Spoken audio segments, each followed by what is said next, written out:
World of Tank Blitzers and hopefully a few future Mum Reds. Hey, I'm Littlefinger doing another full tank review today on the German Tier 3 TD, the Marder 2. You can see it here in the garage. Quite a fun tank to drive. I really enjoyed it, primarily because of the 75mm gun.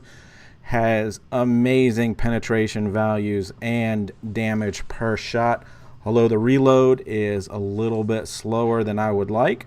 And it does have fairly good gun depression and a very nice arc angle on the tank, so you don't have to reset that aim time every time you shift your sights a little bit. So let's take a look at the tech tree on the German side here and see where this tank's going to take us. Well, next tank up on Tier 4 is the Hetzer, obviously with some great frontal armor, very sloped, can do a lot of damage, fun tank to drive. And then you get the choice of splitting off onto the Toaster on the top, the Nashorn, or the Stir Emil. All horrible tanks to drive, very difficult, although the guns are great on them.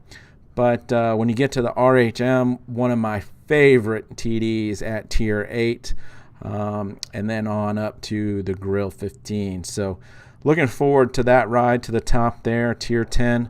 And then as far as the Stug 3 and up through the J Panther line and the Jagdtiger, even into the E100 there, all amazing tanks with fairly decent mobility actually, and a very high rate of fire and good guns. Fun line to drive for sure, so you're going to want to pursue that. Let's take a quick look here at this gun. You can see here AP round 108mm a pen, APCR 154. Put that in perspective, I think the Tier 4 DW is 50mm all the way around. I think the B1 is 60. So you're not going to have trouble penetrating any of those tanks with this gun. So I am set up here with camo as I try to play this tank more on the back lines and try to stay off the radar as much as possible. Running the repair kit, multi-purpose, and tornado energy, formerly known as adrenaline. Standard fuel, chocolate bar, and protective kit. Might as well increase our abilities in these tanks as much as possible. 19 rounds of AP, 11 of APCR. You won't need that many. It's a slow firing gun, and even in the longest battle I had, which I'll show you in a minute, not even close to needing all of those. And then look at the HE, 15 to 25mm of pen does 150 to 250 damage. And of course, friendly reminder here, click the button to switch over to credits when you're buying your APCR.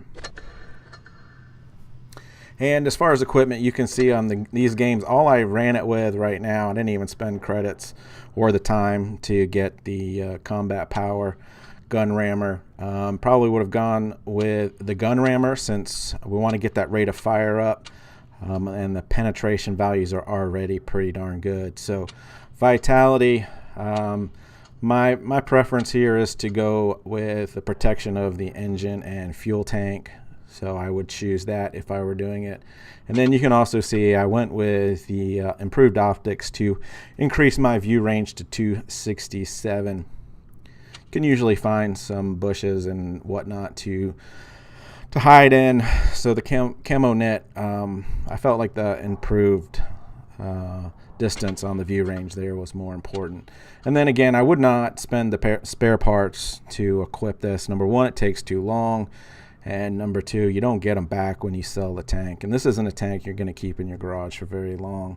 But if you do decide to go that route, I would probably, again, increase your aim time over increasing shell velocity. It's got a good gun already. Enhanced armor is not really going to do anything because your armor values are pretty darn bad. So might go with an extra 20 hit points, could save you in a battle or two. Improved control over engine accelerator. I'm going to go with the one that gives us the most engine horsepower here. I think the traverse speed on this tank is already pretty good. which is what we would primarily get out of improved control, whereas an engine accelerator, we're going to get additional 11 horsepower, get us up those hills and on to the go a little bit faster. Vertical stabilizer versus dispersion, I would go with the stabilizer. You can pick between enhanced tracks or toolbox. I don't really know the difference yet. Consumable delivery system, and again, this depends on what consumables you're using. Since I use only one tornado energy, I don't use an engine power boost, I would go with consumable delivery system here to increase that time or decrease the time that we can reuse those kits. Let's take a quick look at how this tank compares to some of its peers. Okay, so here is from the Tank Compare website, just a screenshot of all of the Tier 4 TDs, Marder, Valentine, T82, and SU76. And you can see here I don't have any equipment selected, so this is just your base setup. DPM on the Marder is 846. When you look at those other TDs, they're all over 1,000. So you're giving up some serious hit points here. The penetrations are all about the same, 108 to 112, not much variation there. But the nice thing about this tank is that alpha, 160 average damage per shot. You look at those other tanks, are much lower at 90. Rate of fire, 5.28 is pretty slow compared to those other ones, all in the 12 range. And then on the reload, that's 11.3 seconds on your reload. So you're really going to need to make sure that you're in a protective area. You can take your shot and you can back up, wait for that reload. Aim time of 2.37 is the slowest among all of these TDs. Dispersion is 0.397, again, the worst in class. One of the nice things, though, about this tank is that 8 degrees of negative gun depression versus 5 on the Valentine and T82. And then my favorite part about this tank is that aiming arc, which means how far you can aim left or right without having to move the tank. And of course, when you move the tank, you have to reset your aim. Moving on to movement and mobility, you see top speed here of 40 kilometers per hour. It's not bad, only the T82 and the SU76 are a little bit faster. Engine horsepower of 165 gives you a power to weight ratio of 14.7, which is actually pretty good. Terrain resistance is not so good in comparison to the Valentine and the SU76, but our non-modified traverse speed is just under 40 according to Blitz in-game, which is right in line with the rest of the other tanks, so it turns quite well. Credit coefficient of only 87%. You know, you're going to lose out a little bit of credits here, and the downside is your hull armor is only 30 millimeters in the front and 15 on the side, so really got to watch out for guys shooting HE at you, as you will take on a lot of damage if you're not careful. So let's take a look at how I played this in-game. All right, so here's our first game as top tier Fort Despair. So I'm hoping that this team pushes left and I can sit back here behind this rock. I don't like going up to that other typical camping spot over there just because there's no protection whatsoever. And I notice half the team pushes around the backside of the map. So here comes their T7 carrier calling for some help.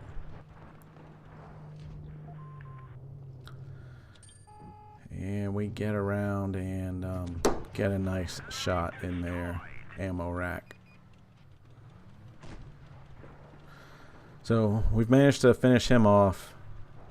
Obviously we're spotted at this point in time, but it seems like the rest of the team's still on the other side of the map.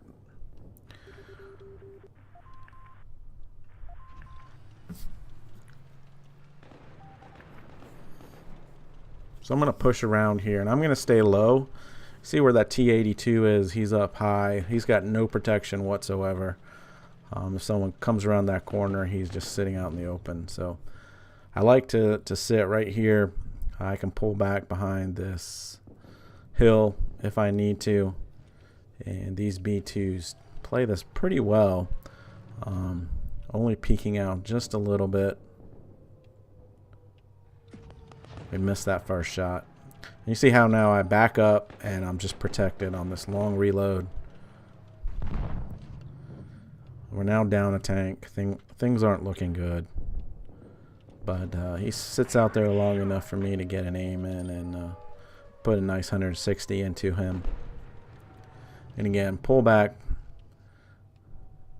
And I noticed this guy's rocking back and forth, so I tried to time it, and I missed that shot. So getting a little concerned now that the base is up to about 50, and I don't think I really got enough time to swing around behind me.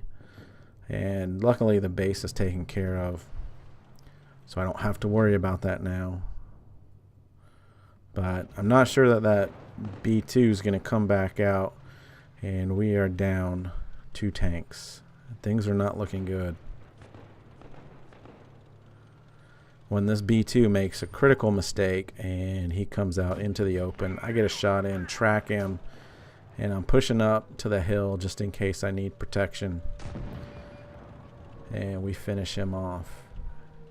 You see, now I've got some options to get protection should I need it. This M2, I know he's got some good gun depression. I'm not sure if he was aiming, so I kind of rushed that shot, hit it into the ground. Wasn't sure what gun he had. If he had the big derp gun, he could have almost finished me off with 1 HE shell. So I was hoping this T82 would stick out. I see that he fires, but I still have a shot here on the M2 medium, so I'll take that. Drop the adrenaline here, just so we can get a shot in a little bit faster. And we even it up at 2 tanks apiece. The AT2 there is still sitting in that camping spot. He drops off the radar, and I try to put one in here where I think he's at. And I know that that T82 is a one-shot, and I'm just backing down the hill here to take a look at my partner, who hasn't moved this whole game, so I'm assuming he is AFK. So you can see my strategy so far is to play as conservative as possible, save my hit points to the end, and miss that shot, which is kind of disappointing. And of course, he's a little bit faster than I am. But we're going to give chase. Primarily don't think I'm really going to catch him, but if I don't chase him, then he's got the opportunity to turn around, and we're going to be in a stalemate. So I take that shot, hoping to get lucky and miss it, and I've seen that this guy's moving, so there's no point chasing him. He should be able to finish him off about right now, but he drives off. I don't know what the heck he's doing. So I'm going to play this real cautiously. You know, I'm a one shot to that T82. And obviously he has 2, so he's taking it extremely cautiously too. And I'm just hoping that this guy, who hasn't moved all game, can get in here and get 1 shot in. And he's trying to bait a shot out of me, because if he sees me shoot, he's going to turn forward and take me out. And finally, PZ35 comes through. Unbelievable. We've got 1 left, and I'm assuming that this guy is still sitting in the spawn area and hasn't come to help. So we're going to push off and hope that he's still here. We've only got 1 minute left.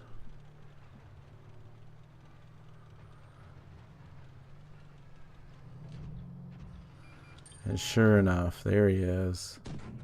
Rush that first shot, but it goes in. He hits me in the tracks, which is great. Repair that, and now I'm just on a reload and patiently wait and finish him off for kill number 3. And that other guy was still on the other side of the flag. Unbelievable. So anyway, just over 1,000 damage, 3 kills, level 1. Played it cautiously until the end. Alright, next game, Mayan Ruins. And looking at the opponent's list, they've got Warchild, who is a fellow YouTuber in an A20 Tier 4 Seal Clubbing tank. So this game could get interesting for sure. So I'm going to push up around the corner here and go sit in this bush, hoping that 1 or 2 tanks comes forward. And then it's 3 or 4. And now I'm in a bad situation. So waiting for that reload. And they've got several tanks down there.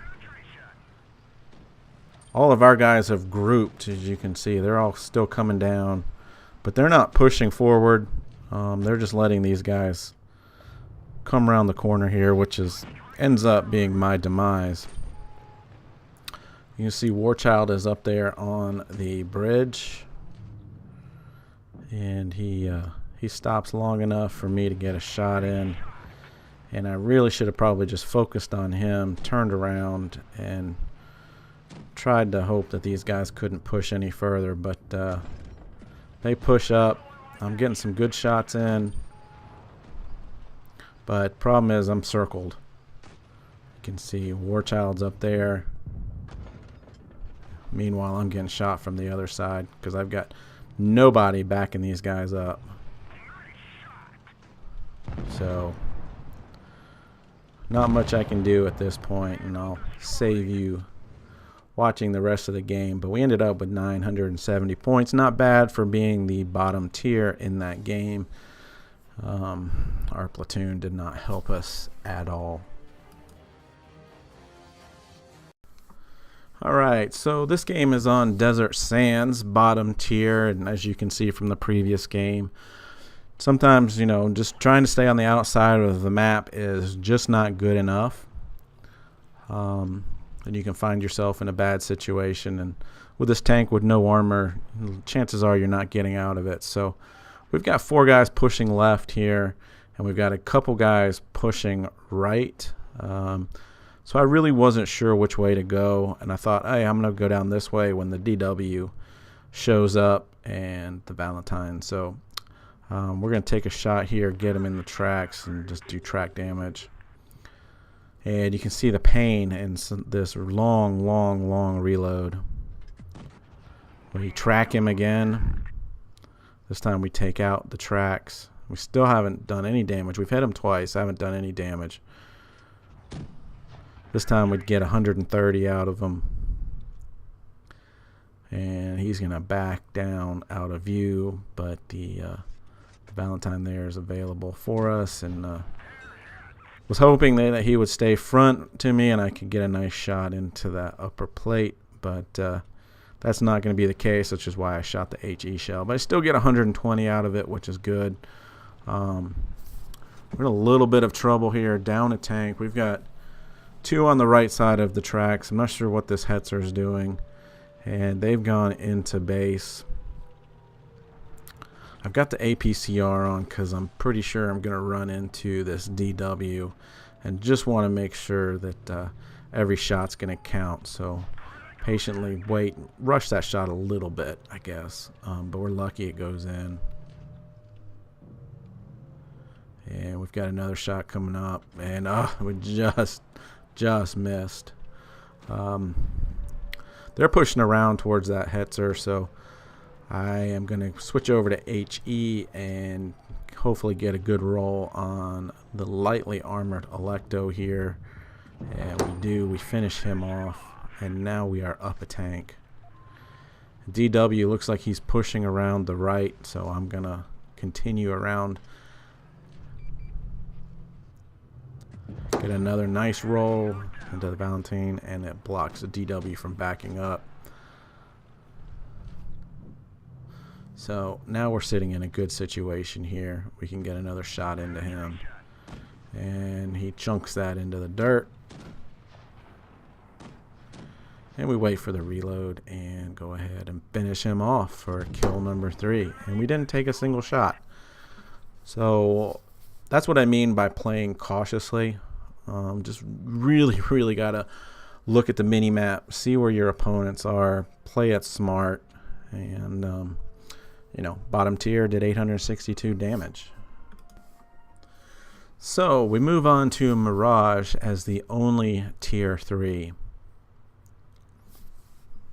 Again, I'm going to want to play this super cautiously, stay back as far as I can, keep from getting spotted as long as possible, and that's going to help us dish out as much damage as possible. So we've got these rail cars here to hide behind. Obviously, they're down in that river ditch area, so they're going to be too far down for us to get any shots in. But we've got a couple guys that have been spotted that are sitting on the railroad tracks, so I'm hoping to push up and get a shot into them. I want to see if we can't get these guys pushed back a little bit. Get a nice shot into his tracks. Doesn't look like anyone else does any damage to him though.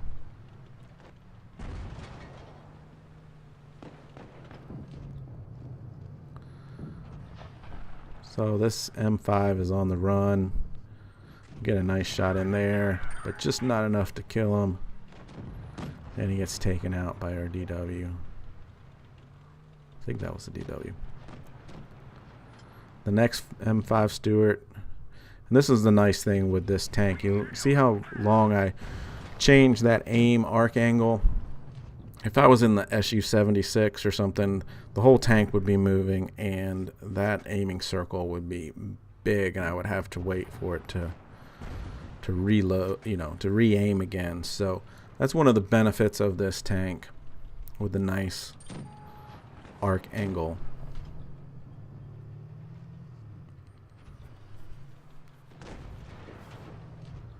So just playing it as cautiously as possible. There's only 2 guys left. I'm being careful here with the Electo. One good shot from him, he could probably finish me off.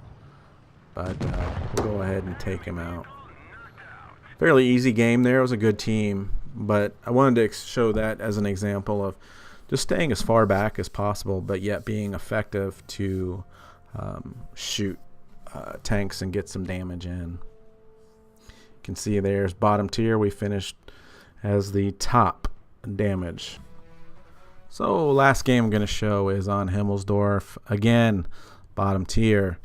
And I want you to pay attention to my strategy of staying as far back as possible and staying on the outside of the map. That way we prevent anyone from flanking us or getting onto our sides, which are extremely weak. And you can see here I've gone down the shooting alley, so to speak, and I am able to put these shots in at 240 meters, and they haven't even spotted me, so I'm not worried about relocating. I'm just staying still, let my camo work. And our team's pushed up, and you can see they're in front of me, and I'm just using them as shields. Even this Marder comes in and I can shoot over him if, the Hetzer comes in and I can shoot over him if I wanted to. So we've taken out 2 tanks, and I'm not likely to get any more shots down that alley. So I'm going to push on to the right, and I am just staying on the outskirts of the map here. And obviously playing cautiously. It's kind of one of my rules of thumb here, so to speak, early in the game. Don't rush into a situation you're not sure what's going to be on the other side of some hill or some building. Got a nice shot into the M2 medium as he extends way too far out there.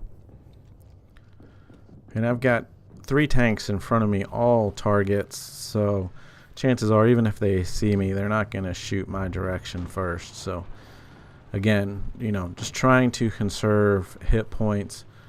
And we line this one up on the bottom of the Hetzer, and I have no idea where that went.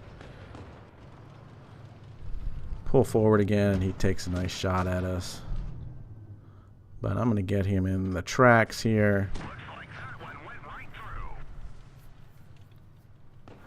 And then as he tries to turn, we'll just go ahead and finish him off.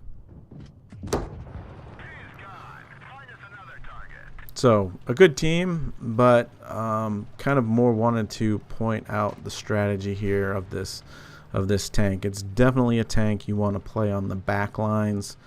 It's got very good aiming and can do damage at distance, so it works well in that capacity. Just use your team as meat shields, so to speak, and let them take the brunt of the opponent's damage.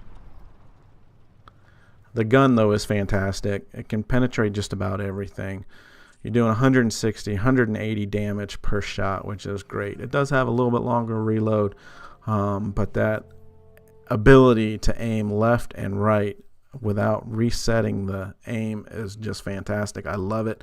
One of my favorite characteristics of the T-40, the American tank TD, has a very similar arc angle there. So this was a fun tank to drive. I'm sorry I missed this one, so I had to go back and pick it up. But anyway, I hope you guys learned something from the video, and you can use this in your gameplay. So stay safe out there, have fun. Remember, this is just a game. So make sure you get educated, or else you might get fingered.